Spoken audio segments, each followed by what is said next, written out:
So I want to shift gears for a moment here. Of course and you talk do. about something that we do the podcast for. Oh. Oh. Movies.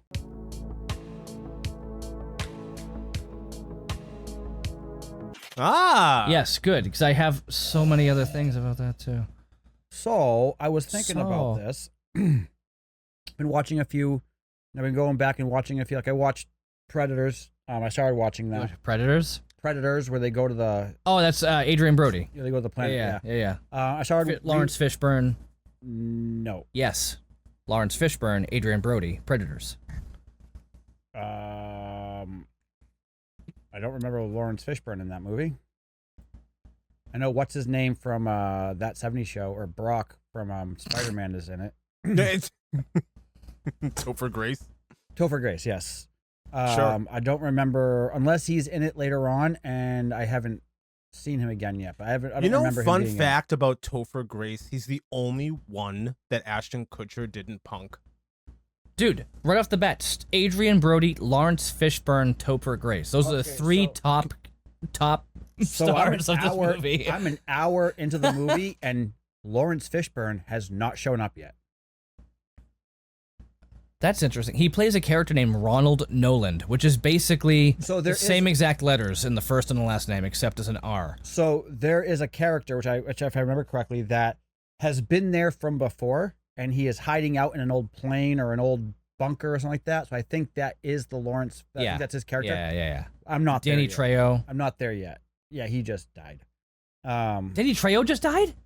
In the movie. Oh. I'm like, come on, What? not again. That's the third of the year. But as I'm watching all these movies, where my mind went to was there's like I started watching the Harry Potter films again too, which I know you guys aren't a fan of them. I love the Harry Potter series.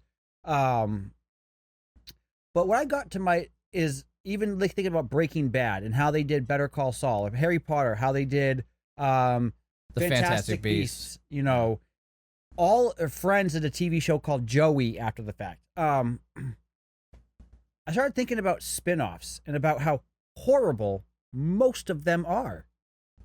I'm like, okay. Laverne and Shirley was more popular than their characters in Happy Days. Yeah. Yeah. Okay, but so there is an exception to the rule. But what I'm trying to say is I think I started thinking about it, and I was like, we get used to, like, we watch 8 movies of Harry Potter, and you're used to Hogwarts, and you're used to Harry, and you're used to Dumbledore, and you're used to all these characters. Yeah. And then when you go, like when you did, I know Will hates Doctor Who, but they did Torchwood, and you're like, not as good. Torchwood wasn't bad, but it wasn't as good Doctor Who. Jack Harkness wasn't a bad character. No. He was better as the face of Bo. Right, but when you're watching, Spoiler alert. But when you're watching it, you're like, where's the Doctor? Or when you're watching, Fantastic Beasts, you're like, where's Harry? When you're watching these things, there's an expectation almost that you're looking for something that you're used to, and it never happens. So I always feel like whenever there's a spinoff, like I haven't watched Better Call Saul, but I'm like, if I watch You haven't? No. Oh, it's so good. It's actually really good. It's good. However, it's exactly what Chuck is describing. You're looking for Breaking Bad when you watch Better Call Saul, and you have to accept really fast that show is not Breaking Bad. I guess so. Yeah. I will say that. Like, don't get me wrong. If you go into Better Call Saul, go in with it knowing that's exactly what you're talking about. Because the show is done by Vince Gilligan. It looks like Breaking Bad. It feels like Breaking Bad because of the way that it's shot and everything else, and the backdrop and the scenery. Right. But it is not Breaking Bad at all. So I went into it with the idea of, if he had to go into, like, witness protection and hiding because of what happened with Breaking Bad, why would a story before all of this be interesting and entertaining? So I went into it with very low expectations, and I was very impressed with what they did with it. Well, the thing is, most of the shows are they're if they weren't coming off of a massively popular thing, and that's the thing is they take Friends, which was huge for 10 years. Yeah. Let's do Joey, and it will be equally as popular because Joey was the funny one. Well, that didn't go over too well. No. Better Call Saul was not as popular as Breaking Bad. Fear the Walking Dead was not as good. I was going to ask you, Dead. How is The Ones Who Lived or whatever it's called? It was surprisingly really good. Really? Okay. I'm or whatever it's called. I fell off with Walking Dead as soon as Glenn crawled out from underneath that dumpster. I was done. I know. I was like, this is ridiculous. I was done. I was done when they were sliding knives into people's heads while they were I didn't sleeping. care about that like, at all. I was done because it was illogical that Glenn would survive something like that. It was illogical for the show that Glenn would survive that. And when that happened, I was done. And when it was like, oh, Rick and Michonne and their story and what's going to happen, I immediately jumped on. And it was like, they did a really good job. Did they rush the ending? Yes. It could have stood. Yeah. I'm with Chuck on this one. That thing was way too short. It was 6 episodes. It should have been 12. They should have spent a little bit more time in the final stretch of what it was. And I'm not going to give anything away about it. But there's a final stretch of a thing that needs to happen, and it's way too short. There's a psychological thing that needs to take place with a character, and it happens like that. And it's like, that's no, absolutely can not. I ask you? Can I ask you this? Can I ask you this just for my own personal? Maybe I'll have time. I never do. But is it worth catching back up with The Walking Dead? No. No. You can watch the finale of Walking Dead, and you'll be caught up. Okay, so I stopped before Negan became a good guy. Yeah, no, you can watch the finale of Walking Dead to find out what sparks this with Rick and Michonne, and you'll be fine. I promise. I watched up until Glenn got his face bashed in. That was rough. And then that was rough. But it was like, for me, it was like, okay. Way before that. He should have died way before this. Yeah, but they're just fixing what I hate. and I don't want to do this. I don't want to do this all too much, but I kind of get what Chuck is talking about with the whole spinoff thing. Yeah. Even though you and I are too young, I'm going to bring this to music a little bit. Even though you and I are too young, I'm sure that we've both gone back and we've both read reviews and articles of things that were happening at the time. How many people were upset that Sammy Hagar took over for David Lee Roth? Like, it was insane. Absolutely. It was not as good as the original lineup for Van Halen. No bones about it. So I get what he's talking about on multiple levels. I understand. Yeah. Well, so, I mean, that can kind of go off into the same thing that's actually a current thing now, where they have a new lead singer for Linkin Park. Yeah. And that's a more modern thing. A lot of people are not happy. A lot of people are not happy, and some people are saying, hey, you know what? We get to hear music again. That's great. If they're gonna... Okay, so, like... And it's a girl. Well... What? Yes. Yeah. And she's not bad. She's not bad. I mean, she's not bad. She's not Chester Bennington. That's the thing. Chester Bennington had such a unique voice. I'm sorry. I can't imagine. Could you imagine Scott Stapp singing for Linkin Park? No. Why would you even say that? He did. Why? That's what he just said. He goes, it's the guy from Creed. I said they should. Could you imagine that? I said they should use the Crawling in my skin. Absolutely not. No. Okay, Bono. Oh, actually, I mean, geez, Bono would have made more sense than Scott Stapp. Well, but anyways, the thing is, if they're gonna move forward and they're gonna record new music, let them go for it.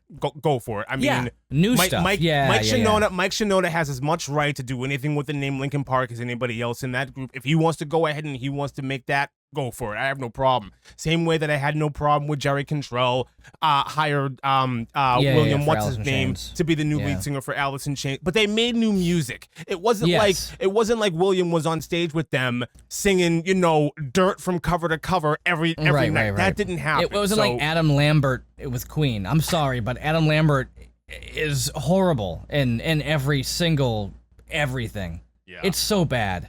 Yeah. Didn't they have George Michael join Queen at one point? Did you just say My Sharona? No, he didn't say My Sharona. He said his Sharona. Yeah. Yeah. Anyway. Yeah. My Sharona. Okay. No, but my point is... Go back to music. I know what you mean. I started thinking about that. I'm like, I see that they're trying to do something... We like a character in a show. Like, we liked, Saul Goodman in Breaking Bad. Like, he was a great character in Breaking Bad. What would have been great is if he did go off into Witness, do a show after the fact, maybe.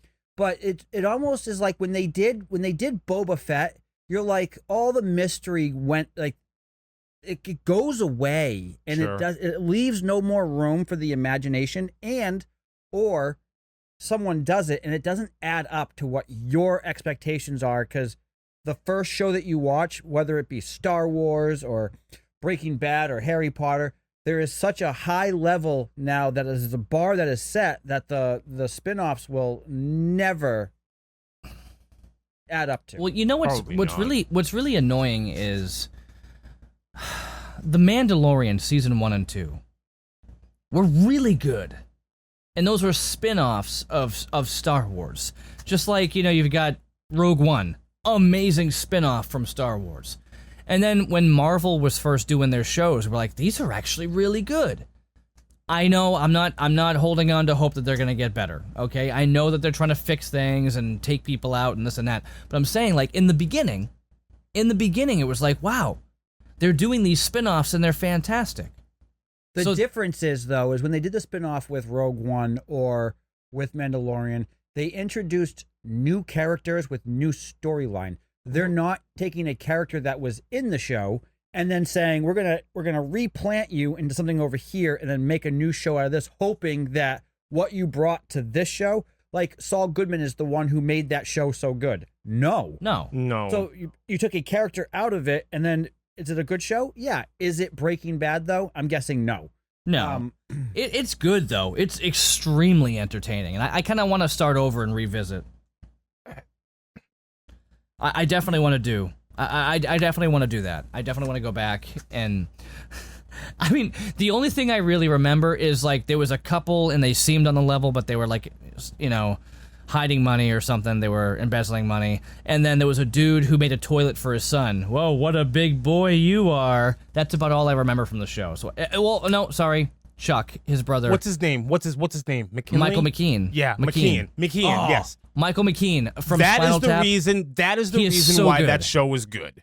Oh, it's so good. That I will give you. He's the saving grace of that of Yeah, he plays Jimmy's brother. Yeah. Jimmy McGill is actually Saul Goodman's. Saul Goodman's real name is Jimmy McGill. Come on. Well, I'm gonna tell. You want to tell him? It's all Goodman. Saul Goodman. I know that. Yeah, that's in Breaking Bad. Sure. Yeah. But like when you take a character that's really good and you take the actor and you do something, like when you put him in Nobody, he did really well in that. He spent a year training for that movie and he nailed it. But yeah, I'm putting spin-offs up there with this we're in this time frame of remakes and reboots and sequels and spin-offs, and it's like, and that's why I've been loving A24 as of the last year. They're doing some fresh new stuff. They're doing fresh new stuff, and it's the last 10 years, and being freshly introduced to them as a production company. I've watched their movies not really knowing who they were, but now that I understand who they are, I'm like, wow,